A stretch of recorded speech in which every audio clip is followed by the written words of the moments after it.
Hello tout le monde, j'espère que vous allez bien. Alors, on se retrouve pour cette première vidéo de l'année 2022. Mais tout d'abord, je tenais à vous souhaiter une bonne année, en espérant qu'elle soit la meilleure pour tous. Donc pour cette première vidéo, j'ai eu envie de vous parler de mes objectifs de l'année 2022, parce qu'il y a pas mal de choses qui se sont passées en 2021 dans ma vie privée et qui du coup a influencé ma vie future, mais aussi la chaîne YouTube, mon compte Instagram. En fait, pas mal de choses se sont goupillées et j'avais envie donc de partager ça avec vous. Et j'ai trouvé qu'un petit brin de causette pouvait pas faire de mal pour ce début d'année. Mais tout d'abord, petit retour en arrière avec ce qui s'est passé en 2021. Alors les faits notables déjà, donc j'avais commencé l'année au chômage et j'avais retrouvé un emploi au mois de février, c'était de l'intérim, normalement c'était en vue d'embauche, sauf que malheureusement 2 semaines avant mon mariage qui a eu lieu donc au mois de juin, donc fin mai, j'ai eu la surprise d'être licenciée et donc ça m'a foutu un gros coup au moral en fait, j'ai vraiment été très mal. Je me suis donc concentrée sur mon mariage, qui était la seule belle chose qui pouvait enfin m'arriver, puisque je devais me marier à l'origine en 2020 et tout avait été décalé à cause du Covid. Et donc du coup, voilà, je me suis concentrée vraiment sur mon mariage, parce que là, il n'y avait rien qui pouvait nous arrêter. Enfin, on n'a pas pu faire le mariage comme on le voulait quand même, parce qu'il y a eu quand même pas mal de restrictions avec les jours et tout ça, mais voilà, on a pu quand même se marier, c'était le principal pour nous. Et donc après, il y avait les vacances, la lune de miel. Donc tout le mois de juin, je l'ai consacré à moi et à mon mari. Et on a passé voilà, un mois à penser à rien, s'occuper de nous, nous faire du bien. Donc tout l'été, je l'ai passé à réfléchir à ce que je voulais faire. Parce que j'en avais un peu marre d'avoir l'impression d'avoir été utilisée, puisque ces 3 dernières années, j'ai principalement fait des contrats courts, de l'intérim. Et à chaque fois, on me promettait une embauche et qui n'est jamais arrivée. On arrive donc en septembre et tout ce que je voulais, c'était essayer de trouver un travail à faire à mon domicile. Parce qu'en fait, être restée chez moi pendant plusieurs mois, ça m'a fait énormément de bien. Je me suis rendu compte que voilà, être dans un lieu que vous connaissez, qui vous est familier et où on ne vous emmerde pas au quotidien, c'est vraiment ce dont j'avais besoin à l'heure actuelle. Et donc le problème, c'est que c'était pas compatible avec mon métier et j'ai essayé de trouver autre chose que je pourrais faire de chez moi. Et là, ça a été vraiment très compliqué parce que ce que je trouvais, c'était pas dans mes compétences ou pas ce que j'avais envie de faire. Donc voilà, j'avais cette idée en tête, mais à l'heure là, je ne savais toujours pas ce que j'allais faire. Et donc voilà, donc j'ai mis ça de côté et dans le même temps sur Instagram, je voyais de plus en plus de belles photos pour la nourriture, tout ça, et j'avais vraiment envie de m'y mettre parce que c'est vrai que j'ai toujours adoré la photo. Je prends moi-même beaucoup de photos, mais pas en tant que photographe. Je veux dire, j'ai pris vraiment des photos comme tout le monde, hein, avec son appareil photo ou son iPhone. Mais voilà, ça me plaisait et j'avais envie de faire des photos plus jolies de tous les tests que je faisais de recettes, hein, puisque comme j'ai tout mis sur Instagram, donc je voulais faire des photos plus jolies. Et donc j'ai commencé, donc j'ai acheté des fonds photos, j'ai repris mon appareil photo numérique que j'avais dans un placard, parce que j'en avais quand même un. Et j'ai commencé voilà, à me former tout doucement sur la photographie culinaire. Et en fait, dans le même temps, j'ai beaucoup discuté avec Justine, donc qui est sur le compte de Pastry and Travel, je ne sais pas si vous la connaissez, et qui fait des photos mais vraiment magnifiques, magiques, vraiment super. Et elle nous a expliqué à maintes reprises comment elle est devenue photographe culinaire en partant de rien. C'est-à-dire en gros, elle a fait une reconversion professionnelle, donc pareil, d'un métier qui n'a rien à voir. Et elle s'est lancée là-dedans, elle s'est formée en autodidacte et voilà, elle s'est lancée, elle a cru en son projet et ça a marché. Et à l'heure actuelle, vraiment, elle cartonne. Et dans le même temps, elle commençait justement à sortir une formation pour être photographe culinaire. D'autres personnes aussi que je suis sortent des formations de photographe culinaire. Je me suis rendu compte que c'était de plus en plus demandé puisque les formations commencent à arriver de plus en plus. Et du coup, j'ai discuté avec Justine, je lui ai posé la question et elle m'a dit qu'en effet, c'était un métier en devenir parce que justement, c'est pour ça qu'elle sortait sa formation parce qu'elle se rendait compte que beaucoup de gens voulaient devenir photographe, mais comme eux en tout cas n'ont pas eu les outils que nous on peut avoir à l'heure actuelle, vu qu'elle a mis plusieurs années pour être professionnelle, et donc elle voulait aider les gens à le devenir plus rapidement avec les bons outils. Donc c'est là que l'idée a commencé à émerger dans ma tête. Je me suis dit pourquoi pas, après tout ça me plaît, parce que prendre des photos vraiment avec des sets, faire des belles photos et tout, ça a commencé vraiment à me plaire en fait. Je me suis dit mais ouais c'est vrai que c'est cool, c'est super et tout. C'est un travail qu'on peut faire de la maison. Et je me suis dit bah oui, bah de toute façon t'as rien à perdre, autant essayer. Du coup, les choses ont été assez rapides après. Un mois après, donc au mois d'octobre, j'ai eu un rendez-vous avec Pôle emploi. J'avais fait pas mal de recherches au préalable, donc du coup, quand je suis arrivée, que je lui ai dit mes idées, mon idée de reconversion, mes idées de formation, tout ça, oh bah du coup, elle a rien eu besoin de me dire. Elle a vu que bah, je connaissais mon sujet, que je maîtrisais mon sujet, donc il n'y a eu aucun souci avec Pôle emploi. Ils m'ont encouragée au contraire. Donc du coup, bah, ils m'ont dit bah allez-y, c'est parti. Donc du coup, j'ai fait une formation sur le compte CPF et j'ai décidé de faire une formation donc, de photographe, donc au moins pour apprendre déjà les bases théoriques, tout ça, et puis quitte à compléter avec une formation de photographie culinaire. Donc j'avais justement celle de Justine qui n'était pas encore sortie et qui allait sortir normalement en fin d'année, donc j'avais celle-là en stand-by dans ma tête. Donc là, à l'heure actuelle, où je vous tourne la vidéo, je suis toujours dans cette formation, j'ai 3 mois pour la finir, hein, je dois la finir début mars. J'ai fini toute la partie théorique sur l'appareil photo.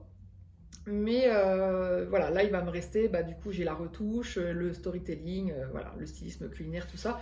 Donc c'est ce que je vais entamer là ce mois-ci. Mais dans le même temps, au mois de début novembre, j'ai eu la chance de gagner la formation de photographe culinaire de Mélanie. Donc c'est les recettes de Mélanie sur Instagram, je ne sais pas si vous la connaissez. Elle fait pas mal de photos, elle a une chaîne YouTube justement qui présente pas mal d'informations, c'est comme ça que je l'ai connue en fait. Hein. Elle vous explique comment faire plein de choses avec votre appareil photo gratuitement, donc tous les samedis elle vous sort une vidéo. Donc c'est vrai que j'ai beaucoup apprécié et c'est là que j'ai appris qu'elle faisait des formations et elle avait fait un concours sur Instagram pour en gagner une et j'ai eu la chance de le gagner. Donc sachant que c'est une formation qui coûte 500 € dans le commerce, autant dire que j'étais plus que ravie. Hein. Du coup, la seule chose qui me restait, bah, c'était mon appareil photo professionnel parce qu'avec mon compact, je me suis sentie très vite limitée. Malgré qu'il a un mode manuel et plein d'options, je me suis vraiment sentie limitée avec cet appareil. Donc c'est bien pour démarrer, mais à un moment donné, pour passer à la vitesse supérieure, il vous faut un appareil de pro. Donc je me suis beaucoup renseignée sur ce que j'allais prendre et j'ai décidé de prendre le même appareil que Justine. Et du coup, bah, j'ai décidé de prendre le Canon Mark II, donc qui est la référence pour les professionnels, en tout cas débutants. Et cet appareil est quand même pas donné, hein. Entre ça et l'objectif principal, l'appareil est à 1500 € de base. Il y a eu pas mal de promos qui le baissaient à 1300 €, donc voilà, il l'avait baissé. Et l'objectif spécial culinaire, hein, qui est un 50 mm, est de 130 €. Donc voilà, donc globalement, il y en avait pour 1430 €. Donc moi j'avais compté un package de 1500 à peu près. Et donc j'ai attendu les offres de Noël et du Black Friday pour savoir ce qui était le mieux. Et au final c'est le Black Friday qui était le mieux puisque j'avais le droit à 20% si j'achetais un boîtier et un objectif. Donc du coup voilà, c'est ce que j'ai fait. Donc je l'ai acheté à la Fnac. Du coup 2 semaines de prise en main avec cet appareil et j'ai vu grandement la différence. J'ai pu faire des photos de ouf que j'ai toujours rêvé de faire, surtout le bokeh lumineux pour Noël. Vraiment ça a été vraiment, c'est là que je me suis sentie vraiment plus professionnelle en tout cas. Mais malheureusement, le bonheur a été de courte durée parce que j'ai eu un accident avec. 2 semaines après, j'ai eu un souci avec mon trépied. En fait, l'accident con, hein. J'ai juste voulu déplacer mon trépied, mais j'ai du mal régler les tiges parce que vous avez un bouton pour régler en fait, et je l'ai mal remis. Et ce qui fait qu'il a commencé à s'affaisser quand je l'ai bougé, et avec le poids de l'appareil, il a commencé à tomber, et paf! Autant vous dire que j'en étais malade, parce que l'appareil ne fonctionnait plus quand je l'ai retesté, je ne savais pas quoi faire. J'étais persuadée d'avoir une assurance casse dans mon assurance habitation, et en fait je me suis rendu compte que non. Mais bon, le mal était fait, donc je suis allée dans un magasin de photographes et donc je lui ai montré mon appareil, il l'a observé. J'ai cru que c'était l'objectif à la base qui était cassé parce que le diaph ne s'ouvrait plus, et en fait au final non, parce qu'il a réussi à me le remettre en état, mais par contre le boîtier avait un souci puisqu'il mettait un gros code d'erreur et apparemment c'est un problème de composants. Et là je fais oi, il y a une grosse pénurie de composants électroniques dans le monde, et donc je ne savais pas si j'allais récupérer mon appareil. Et à l'heure actuelle où je vous tourne cette vidéo, bah, je n'ai toujours pas de nouvelles. Je devais avoir le devis très rapidement, sachant qu'il m'avait prévenu que ça allait me coûter bonbon, hein, entre 300 et 500 €. Donc en gros, la réduction que j'avais faite au Black Friday, bah, elle a sauté et puis je paye même un complément. En gros, je le paye comme s'il n'y avait eu aucune réduction sur mon appareil, quoi, avant et après Black Friday. Donc ça fait un peu mal. Mais bon, pour l'instant, je n'en sais quand même pas plus. Je sais juste qu'il faut que je me prépare à payer cette somme. Mais à l'heure actuelle, je n'ai toujours pas reçu le devis que je devais recevoir normalement rapidement. Mais avec les fêtes, je suppose que tout a été chamboulé. Donc là, ça fait plus de 3 semaines. Je n'ai pas reçu le devis. Donc je sais toujours pas. Il est toujours pas réparé. Donc voilà. Donc je suis toujours en attente. Et pour l'instant, bah, j'ai rien d'autre à faire qu'attendre. Du coup, bah, qu'est-ce que j'ai fait? Bah, j'ai repris mon compact pour continuer au moins les photos sur Instagram et au moins continuer à m'entraîner malgré tout, même si je suis quand même limitée pour certaines choses que je veux faire. Donc genre les bokeh lumineux, bah, je ne pouvais plus le faire. Donc pour mes photos de Noël, bah, j'ai dû me contenter de faire d'autres choses. Donc j'ai fait plutôt une photo en action que vraiment j'ai quand même réussi, heureusement. Ça m'a fait plaisir d'ailleurs de réussir ce mouvement. Côté formation, bah, j'ai dû arrêter celle de Mélanie parce que vu que c'est vraiment principalement avec le réflexe, en plus elle explique beaucoup mieux que ma formation avec le CPF, les réglages et tout ça. Rien que dans le premier module, j'ai déjà compris beaucoup plus de trucs qui m'ont vraiment facilité les choses que je me posais comme questions, qui me bloquaient au niveau de ma photo, bah, ça a résolu le problème.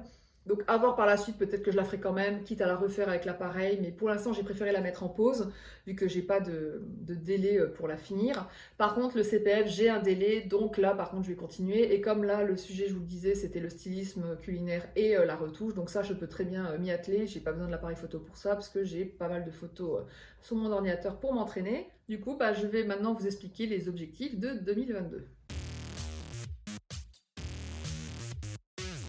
Du coup, 2022 va être vraiment une année charnière pour moi, puisque pas mal de choses vont se produire dans les prochains mois. Déjà, la première chose à faire en priorité, c'est de finir donc ma formation CPF. Ensuite, j'ai mes droits Pôle emploi qui s'arrêtent au mois de mars, donc normalement qui seront renouvelés parce que j'ai quand même travaillé les 3 dernières années, mais comme j'ai eu pas mal de trous avec les confinements et les arrêts de contrat, donc je ne sais pas du tout comment... je ne sais pas combien de temps je vais avoir droit à mon chômage. Je ne sais pas non plus quel va être le montant, parce que malheureusement, il va drastiquement baisser. Donc à partir de mars, ça va être un peu le brouillard complet. Il va falloir que j'attende de voir concrètement ce qui va changer, mais il faut que je m'attende en tout cas à une baisse drastique de mon allocation. Du coup, le fait que mon appareil photo soit en réparation ne m'arrange pas parce que ça tombe très mal. Moi, je voulais absolument que je sois formée intégralement avant le mois de mars, et là, ça va pas être le cas. Donc du coup, ça pourra peut-être si je récupère l'appareil avant la fin du mois et qu'après je booste les 2 derniers mois, mais bon, je sais pas, je suis un peu sceptique là-dessus. En plus, Mélanie vient de sortir une formation de coaching sur 3 mois pour aider à développer son activité de photographe culinaire. Ça passe en plus par le CPF, donc du coup, j'ai vraiment hâte de commencer cette formation, mais pour ça, il faut que déjà que j'ai fini ma formation de base.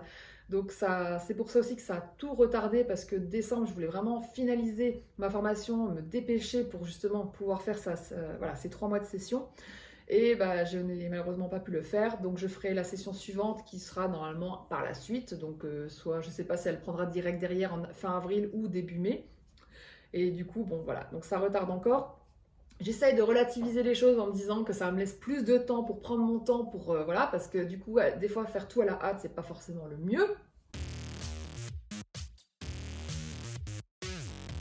Du coup, c'est aussi pour ça que j'ai un autre objectif qui vous concerne beaucoup plus, puisque là, ça concerne la chaîne YouTube. C'est vraiment d'arriver aux 1000 abonnés pour pouvoir enfin monétiser la chaîne. Je n'ai jamais espéré vivre de ma chaîne YouTube, mais j'avais espéré quand même à terme que ça me rapporte un peu d'argent pour que justement ça puisse faire un bon complément de salaire. Et justement, avec l'activité de photographe culinaire que je veux faire, un complément de salaire sera plus que le bienvenu, puisque je suis consciente qu'en début d'activité, on ne gagne pas un salaire complet. Et donc voilà, si ça pouvait voilà, m'aider par la suite, ça serait tout bénef pour moi. À l'heure actuelle, j'ai dépassé les 500 abonnés et j'en suis ravie, je suis vraiment très contente. Mais c'est vrai que comparé à d'autres chaînes, j'avance hyper lentement. Ça fait 1 an et demi maintenant que la chaîne YouTube est là, et malheureusement, voilà, les abonnés n'avance pas aussi vite que je le pensais. Mais c'est vrai que je pense que pour que ma chaîne décolle un peu plus, il faut que j'actualise un peu plus mes thèmes, donc plus de recettes personnalisées. Je sais que ceux qui me suivent adorent ce que je fais, que le fait que je teste beaucoup de recettes, que je vous donne beaucoup d'avis, tout ça, ça plaît. Donc tant mieux parce que j'adore aussi vous partager ça, parce que c'est mon quotidien vu que je teste beaucoup de recettes. Mais je me rends compte qu'il faut vraiment que je me mette à la création de recettes, que c'est ce qui marche le plus sur YouTube. Et pour ça, bah, il faut que je sorte des sentiers battus, que je sorte de ma zone de confort. Et donc c'est ce qui va arriver principalement sur la chaîne dans les prochaines semaines. Là j'ai déjà des idées que je commence à développer, donc de créer mes propres recettes. Donc je me basais beaucoup en fait sur les recettes véganes que je voyais, mais comme je suis beaucoup de monde, je commence à m'apercevoir que beaucoup de gens sortent les mêmes recettes. Il y a quelques différences, mais vraiment légères. Et en fait, on se rend compte que bah, tout le monde en fait, enfin, moi je voulais pas copier les gens. C'est ce qui me bloquait dans la création de contenu, mais en fait les autres se posent pas la question. Je sais pas sur quoi ils se basent, s'ils se basent sur une recette non végane, s'ils se basent sur une recette qu'ils avaient adorée avant et que du coup ils veulent juste la véganiser, ou s'ils ont vraiment créé cette recette d'eux-mêmes de A à Z. Mais on se rend compte que de toute façon la cuisine, à un moment donné, les choses se rassemblent. J'ai vu plusieurs recettes qui se ressemblent complètement, et pourtant je sais très bien, je connais ces créateurs de contenu, je sais qu'ils n'ont pas copié les uns sur les autres. Mais les faits sont là, ils proposent la même recette. Donc, je me suis dit, bah, il faut que j'arrête de me dire que je vais copier les gens, essayer de garder sur une base, et il faut que je garde une base non végane, je pense. Donc, du coup, sur des recettes qui m'intéressaient ou que j'avais aimées à l'époque, c'est comme ça que j'avais réussi à créer d'ailleurs ma recette de crêpes. Hein. Je m'étais basée sur une recette que je faisais avant d'être végane, et je l'ai véganisée tout simplement. Donc, je pense qu'il faut que j'arrête de me prendre la tête et y aller franco. Je prends une recette qui me plaît ou que j'ai envie de faire et j'essaie de la véganiser avec les idées que justement j'ai réussi à avoir depuis 1 an et demi que je suis végane et que je teste énormément. Donc maintenant je sais à peu près ce qu'ils font pour remplacer telle ou telle chose, genre quand ils mettent de la protéine, quand ils enlèvent les œufs, tout ça. Je sais à peu près quoi faire. Donc je me dis, bon bah il faut que j'utilise ces connaissances pour créer mes propres recettes. Donc j'espère que cette idée va vous plaire en tout cas, ou vous plaît. Je continuerai à faire les tests de recettes, hein, ça, il n'y a pas de souci. Mais je vais essayer de vous donner beaucoup plus de contenu aussi de ma part. Du coup, si vous ne savez pas comment me soutenir pour la chaîne YouTube, bah, tout simplement, n'hésitez pas à partager les vidéos, partager avec vos amis, avec des comptes, voilà. N'hésitez pas à me faire de la pub, tout simplement. Hein, c'est le bouche à oreille qui marche le plus. N'hésitez pas, bien sûr, à visionner les vidéos. Plus il y a de vues, et puis global, bien sûr, hein, pas haché, ça compte plus pour l'algorithme YouTube. N'hésitez pas aussi à liker la vidéo, à commenter. Les commentaires fonctionnent énormément pour le référencement YouTube. Donc voilà, donc n'hésitez pas à me dire ce que vous pensez de mes vidéos à chaque fois. Donc pareil, en ce qui concerne la chaîne YouTube, je vais essayer de faire plus de vidéos, je vais essayer de passer à 2 vidéos par semaine, parce que c'est ce qui marche le mieux aussi. Plus il y a de vidéos et mieux ça marche hein, pour le référencement. Mais c'est vrai que c'est beaucoup, beaucoup, beaucoup de travail. Donc là, ça fait déjà plus d'une semaine et demie que je suis en train d'essayer de travailler les thèmes des vidéos et les recettes que je vais vous présenter. Là, il y a déjà une vidéo qui est prête à sortir dans quelques jours.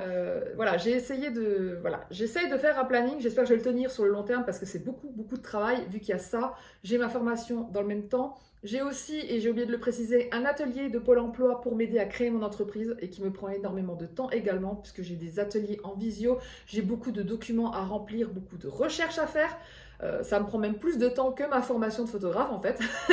Donc du coup, c'est vrai que je suis un peu sur tous les plans et j'essaye aussi de consacrer du temps pour ma vie privée parce que je veux pas qu'elle en pâtisse non plus. Donc j'essaie de passer du temps avec mon mari qui a quand même pas mal de jours de congé, donc en général ces journées-là on les passe à geeker, puisque pareil si vous me suivez depuis un moment vous savez que je suis une vraie geekette et qu'on a trouvé un jeu en commun en plus qu'on adore qui est Final Fantasy XIV. Et donc voilà, donc j'essaie de cumuler la cuisine, YouTube, ma formation, mon mari et bien sûr Harry, hein, faut pas oublier, hein, il faut s'occuper de la bête aussi. Et c'est vrai que c'est pas forcément toujours évident, surtout qu'il y a des jours où je suis plus motivée que d'autres, des jours où je suis plus fatiguée que d'autres. Donc c'est vrai que l'avantage et le désavantage d'être à la maison, c'est que quand on n'a pas un emploi du temps fixe, bah des fois pour se motiver, c'est un peu galère, mais bon. Du coup, à terme, c'est vrai que ce que j'aimerais, c'est être donc photographe culinaire professionnel pour des marques, des restaurants ou autres, et aussi développer ma chaîne YouTube, puisque au final, tout se complète, puisque je voudrais vraiment me rester sur le thème du véganisme, et donc faire principalement des photographies culinaires de plats véganes. Donc pour moi, tout s'imbrique, ça fait partie de mon quotidien et donc si je peux être rémunérée pour ça, je me dis que c'est encore tout bénef puisque vivre de sa passion, c'est quand même un luxe à l'heure actuelle, mais beaucoup de gens le font, donc encore une fois, s'ils y arrivent, pourquoi pas moi?